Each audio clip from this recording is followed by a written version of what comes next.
March 30th, 1981, 2:27 p.m., Washington, D.C. President Reagan exits the Washington Hilton, where a crowd of reporters wait to photograph him as he walks towards his limousine. The Secret Service has surrounded the president with 3 layers of security. The outer layer uses local police as cursory security. The second layer is manned by the Secret Service, who check every individual for weapons, with a final inner layer immediately surrounding the president. Despite these precautions, the Secret Service has permitted an unsearched group of looky-loos to stand within 15 feet of the limousine, restricted only by a hanging rope. John Hinckley walks right through the first 2 layers of security. As Reagan passes within 20 feet of Hinckley, the Associated Press reporter Mike Putzel calls out "Mr. President," at which point Hinckley drops to one knee, firing all 6 shots of his .22 caliber revolver in 1.7 seconds. All 6 shots initially miss the president. The first 2 hit the only 2 men standing between the assassin and his target, James Brady and Thomas Delahanty, giving Hinckley a wide-open shot at the now unprotected Reagan.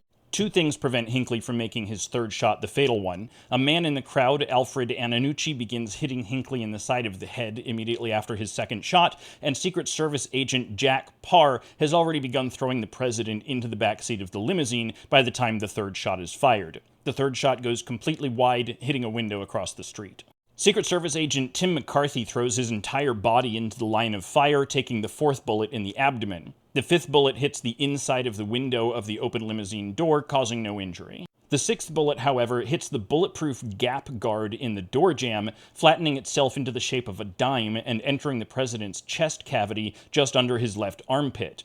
The round grazes a rib, collapses a lung, and stops 2.5 centimeters from his heart. Hinckley is immediately apprehended, with the Secret Service agents actually having to physically assault members of the crowd to keep him alive, as multiple civilians had already begun beating him. Apparently, keeping an assassin alive for interrogation is an important part of Secret Service training. In this photo, Secret Service agent Robert Wanko, deploying his Uzi, is both protecting Hinckley and watching out for further attack. Hinckley had loaded his revolver with Devastator brand bullets, which advertised themselves as being explosive. They were ordinary hollow points that had been filled with a lead azide primer compound, but this was really just an ineffective marketing gimmick. In this assassination attempt, the only one that exploded was the one that hit Brady, and the bullet exploding probably prevented fatal penetration. The Secret Service announced shots fired over the radio at 2:27 p.m. After a cursory inspection, no one, including the president, was aware that he had been shot, and began making their way to the White House. Back to the White House. Back to the White House. Rawhide is okay. Reagan believed the Secret Service had broken one of his ribs when pushing him into the vehicle, so he wasn't concerned about the pain in his side until he began coughing up blood.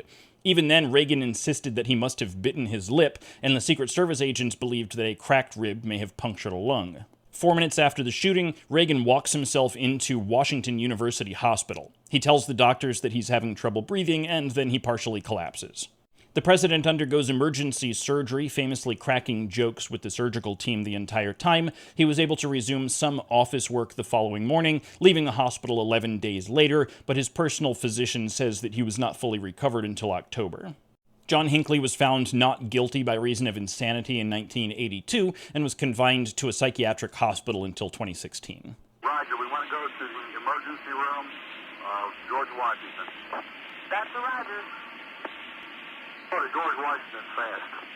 Roger, Sergeant Barrow, could you? Get an ambulance. Get the stretcher. Horsepower check. You copy? DW. Correct. We've made the call. Horsepower. That's Russell.